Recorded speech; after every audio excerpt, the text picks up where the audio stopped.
உறவுகள் அனைவருக்கும் அஸ்ஸலாமு அலைக்கும் வரஹ்மத்துல்லாஹி வபரகாத்துஹு. அன்பானவர்களே, இன்றைக்கு நாம் ஒவ்வொரு மனிதனும் ஒவ்வொரு மீது உரிமை கொண்டுதான் இருக்கின்றோம்.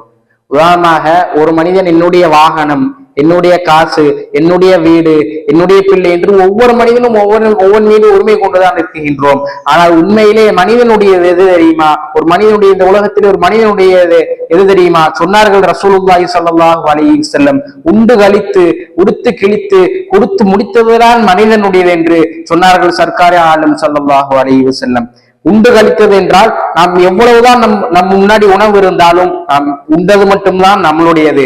எவ்வளவுதான் நாம் ஆடை வாங்கி வைத்திருந்தாலும் நாம் இப்போது ஆடை போட்டிருக்கக்கூடிய ஆடை மட்டும்தான் நம்முடையது. அதே போன்றுதான் அன்பானவர்களே, நாம் எவ்வளவுதான் கோடி கோடியாக சொத்து வைத்திருந்தாலும் நாம் சதக்கா செய்தது மட்டும்தான் நம்முடையது என்று ரசூல் ஸல்லல்லாஹு அலைஹி வஸல்லம் சொன்னார்கள்.